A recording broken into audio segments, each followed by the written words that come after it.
Good morning to all of you. आज हम एक नए टॉपिक्स के साथ आपके साथ आए हैं। आज सबसे पहले एक आपको हम खुशखबरी सुनाते हैं। गुड न्यूज़ है आपके लिए, जितने भी एसएससी कैंडिडेट्स हैं उनके लिए गुड न्यूज़ है कि एसएससी एमटीएस की जो वैकेंसी है वो रिलीज कर दी गई है। ठीक है, तो आप सभी बच्चे जो भी एसएससी या फिर किसी भी एग्जाम की तैयारी कर रहे हैं वो जो है वो जरूर फील कीजिए एसएससी एमटीएस, और आप हमारे चैनल पे बने रहें और हम आपको इसके बारे में, इससे रिलेटेड इसके जो इम्पोर्टेंट क्लास है वो नए सेशन के साथ हम आपके साथ रहेंगे। ठीक है, तो चलिए यही थोड़ी सी गुड न्यूज़ आपको देनी थी, और जितने भी बच्चे हैं वो सारे बच्चे इसको फिल कर दीजिए। ठीक है, चलिए आज का क्लास को अब हम डिस्कस करते हैं। आज के क्लास की ओर चलते हैं, हम लोग बढ़ते हैं। आज क्या लेके आए हैं, तो आज जो मोस्ट इंपॉर्टेंट क्वेश्चंस कहा जा सकता है इसको। ठीक है, सिर्फ इंपॉर्टेंट ही नहीं, ये ऐसे क्वेश्चंस आज लेके आए हैं जो शायद आप नहीं देख पाए होंगे। ठीक है, तो ऐसे क्वेश्चंस को आज हम डिस्कस करेंगे जो जनरली एसएससी सीजीएल है ना, इंपॉर्टेंट अगर कहा जाए तो एसएससी सीजीएल, एमटीएस, सीएचएसएल, जितने भी एसएससी की एग्जाम्स है वो सारे एग्जाम्स में ये सब क्वेश्चंस रहते हैं। तो जो आज हम क्वेश्चंस लेके आए हैं वो जो मोस्ट इंपॉर्टेंट क्वेश्चंस है वो है, और वो जो रिलेटेड है वो डायरेक्ट इनडायरेक्ट स्पीच से रिलेटेड है, जो हर एग्जाम्स में आपके 2 या 3 मार्क्स के रहते ही रहते हैं। ठीक है, तो चलिए हम लोग क्लास की ओर बढ़ते हैं और डायरेक्ट इनडायरेक्ट स्पीच को आज हम सॉल्व करते हैं। तो देखते हैं फर्स्ट क्वेश्चंस क्या है। हम लोग तो सिर्फ सेड और ये है ना, सिर्फ सिंपल क्वेश्चंस पढ़े हैं, और आज जो क्वेश्चंस लेके आए हैं वो थोड़ा डिफरेंट है। ठीक है, उससे थोड़ा डिफरेंट है। चलिए फर्स्ट क्वेश्चन हम देखते हैं। द नोटिस रीड्स है ना, जनरली यहाँ रीड्स के जगह क्या रहता है, सेज रहता है या सेड रहता है, लेकिन एग्जामिनर जो है, जो एग्जाम ले रहा है वो आपके इंटरनल माइंड को देखेगा। हम तो कंफ्यूज हो जाएंगे है ना कि ऐसा तो कभी भी कहीं भी नहीं देखे थे। ठीक है, लेकिन ऐसा ही क्वेश्चंस वो देगा जो आप जानते हैं, फिर भी क्योंकि उसको आपका माइंड टेस्ट लेना है, आप कितने इंटेलिजेंट हो उसको उससे मतलब नहीं है, मतलब है कि आपका माइंड कितना एक्टिव है। ठीक है, तो चलिए इसीलिए आज हम ऐसे क्वेश्चंस लेके आए हैं। तो जो फर्स्ट क्वेश्चन है, the notice reads trespassers will be prosecuted, तो इसका पेसिव क्या चेंज होगा, पेसिव नहीं डायरेक्ट, इनडायरेक्ट स्पीच ना, ये डायरेक्ट में है, इसका इनडायरेक्ट स्पीच चेंज करना है। ये क्या हो जाएगा, जैसे हम लोग जनरली है ना चेंज करते थे वैसे ही हो जाएगा। द नोटिस, देखिए रीड्स के बगल में तो ऑब्जेक्ट नहीं ना है, तो रीड्स को हम क्या राइट कर सकते हैं, रीड्स ही। ठीक है, और ये किस में है, असर्टिव सेंटेंस में है, तो इन्वर्टेड कॉमा के बदले क्या लिखेंगे, डाइट लिखेंगे। एक चीज और देखिए, जो रिपोर्टिंग वर्ब है, ये रिपोर्टिंग वर्ब किस में है, प्रेजेंट में है ना।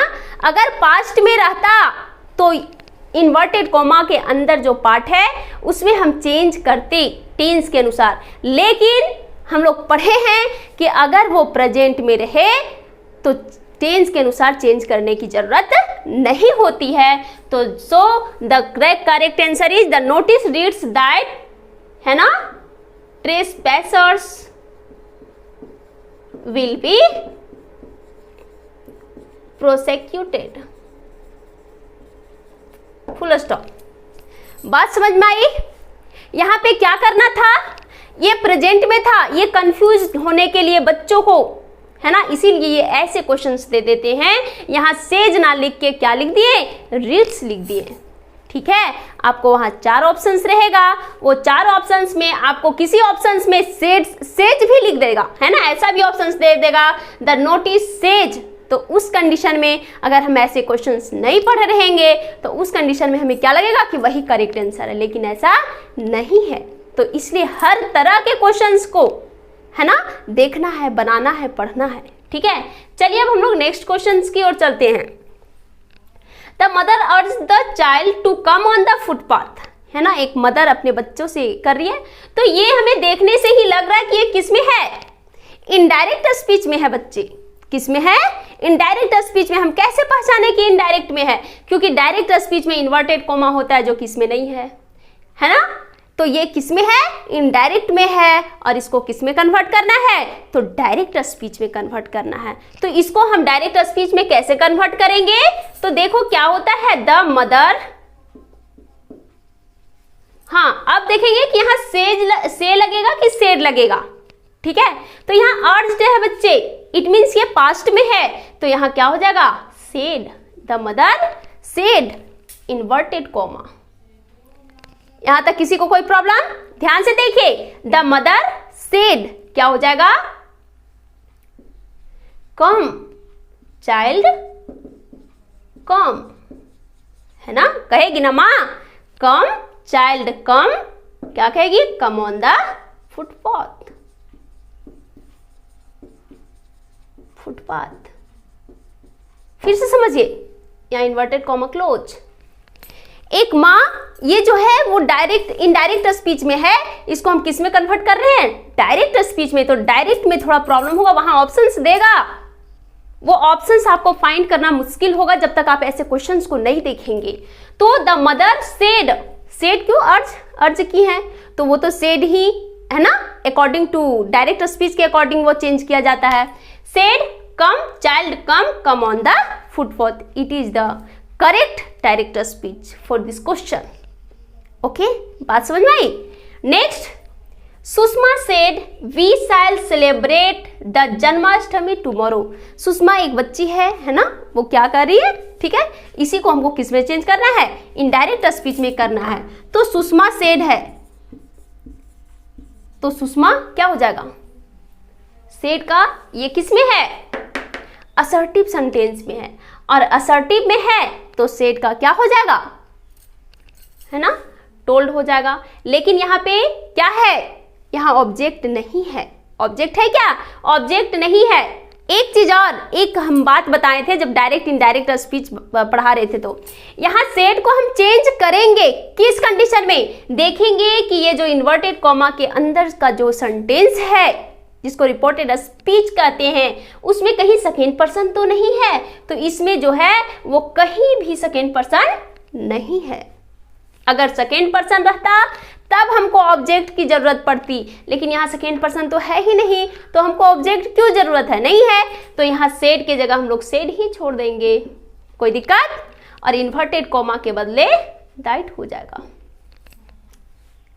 अब यहाँ देखिए वी, फर्स्ट पर्सन, वी कौन सा पर्सन है, फर्स्ट पर्सन है, और फर्स्ट पर्सन किसके अनुसार चेंज होता है, तो सब्जेक्ट के अनुसार चेंज होता है। लेकिन सुषमा जो है वो अपने बारे में करिए हम लोग, ठीक है। तो जब हम लोग यहाँ सुषमा के अकॉर्डिंग लिखेंगे तो यहाँ हमको इसके प्लेस पे क्या लिखना होगा, दे, ठीक है। और साइल का शुड होता है, लेकिन दे के साथ विल लगेगा, तो विल का क्या हो जाएगा, वुड हो जाएगा, ठीक है। They would celebrate the Janmashtami tomorrow का चेंज किस में होगा, टुमारो डायरेक्ट में है, इसका इनडायरेक्ट क्या हो जाएगा, द नेक्स्ट डे। तो ये भी ध्यान देना है, ठीक है। टुमारो का इनडायरेक्ट स्पीच क्या हो जाएगा बच्चे, तो द नेक्स्ट डे हो जाएगा, ठीक है। चलिए next, I am so teeny that I cannot reach your branches, said the little boy to the tree. It's very important question. आप जितना important कहें उतना ही कम होगा, है ना। ये important इसलिए है क्योंकि इसमें दो दो सेंटेंस है, दो दो होने के बाद भी, ठीक है, ये थोड़ा कॉम्प्लिकेटेड क्वेश्चंस है, और ऐसे क्वेश्चंस को समझना और बनाना जो नॉर्मल बच्चे हैं उनके लिए डिफिकल्ट है, ठीक है। तो चलिए इस क्वेश्चन को हम करते हैं, आप ध्यान से देखिए। सबसे पहले said the little boy to the children, इसको हम लोग चेंज करेंगे, तो ये क्या हो जाएगा, the little boy, the little boy, ठीक है। सेड, अब सेड को हम लोग कैसे कन्वर्ट करेंगे उसको देखिए। यहां क्या कह रहा है, आई एम सो टीनी, ठीक है। तो ये द लिटिल बॉय, ये जो आपका है वो असर्टिव में है, किस में है, असर्टिव में है, तो इसको हम कैसे चेंज करेंगे? तो द लिटिल बॉय सेड का हो जाएगा टोल्ड, ठीक है, द ट्री, और इन्वर्टेड कोमा के बदले हो जाएगा दैट। ध्यान से सुनिए, the little boy told the tree that. अब इसके आगे देखेंगे, आई एम सो टीनी, तो आई एम सो टीनी का I first person change into subject, और यहाँ सब्जेक्ट क्या है? द लिटिल बॉय है। ध्यान से देखिए, the little boy told the tree that, यहाँ फर्स्ट पर्सन है, first person change into subject, subject क्या है? The little boy. तो द लिटिल बॉय के लिए हम लोग क्या यूज करेंगे? तो ही यूज करेंगे, ही। और इज आर एम का है तो क्या होगा? ही वाज, ठीक है। सो टीनी, ठीक है, he was so tiny that, फिर क्या है? आई कैन नोट, फिर आई चेंज होगा, है ना। आई किस में चेंज होगा? तो सब्जेक्ट के अनुसार, है ना। तो ही हो जाएगा he could not, very good, क्या हो जाएगा? He could not reach.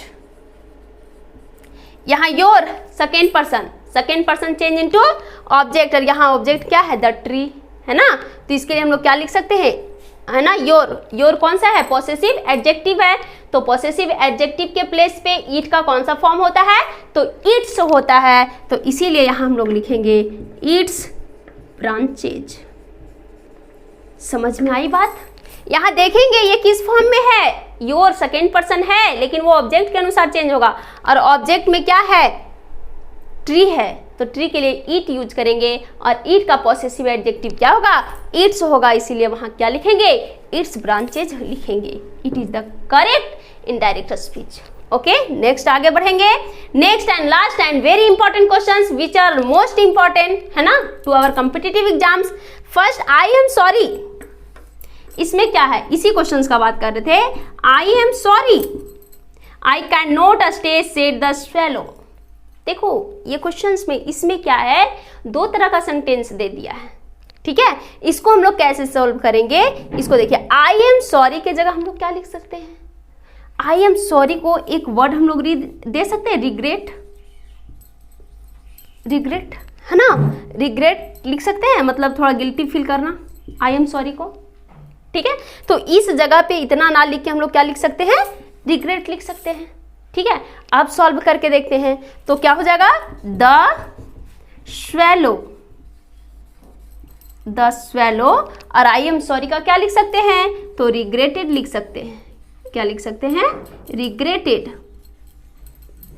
कोई दिक्कत? द स्वेलो रिग्रेटेड, देखो सेकेंड पर्सन नहीं ना है, कहीं नहीं है, तो the swallow regretted that. First person I change into subject, the swallow, तो क्या हो जाएगा? He. Kind not, could not stay. और एक और सेंटेंस है, I am waited for in Egypt. तो इसके लिए क्या हो जाएगा? यहाँ पे आईज यूज कर देंगे, और आई का चेंज इनटू सब्जेक्ट, तो ही वाज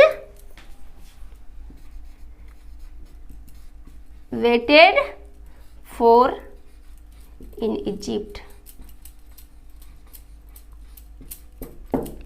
कोई दिक्कत? दो क्वेश्चंस था, क्वेश्चंस डबल था इसमें, है ना। तो इसीलिए इस क्वेश्चंस को हम आपके साथ लेके आए थे, क्योंकि ये वेरी इंपॉर्टेंट क्वेश्चंस था जो आपके प्रीवियस एग्जाम्स में पूछे गए हैं, ठीक है। तो आप इसका स्क्रीनशॉट करके आप इसको एक बार खुद से बनाने का कोशिश कीजिएगा, ठीक है। तो आज का सेशन हमारा जो इम्पोर्टेंट क्वेश्चन था वो आपके साथ शेयर किए, और आप हमारे साथ जो है इसी तरह हमारे चैनल पे बने रहें, ताकि आपको हर नोटिस को हम आपके साथ शेयर कर सकें, और आपके साथ हम उसको क्या डिस्कस कर सकें, ठीक है। तो चलिए फिर हम लोग नए वीडियो में मिलते हैं और नए टॉपिक्स के साथ, ठीक है। चलिए बाय।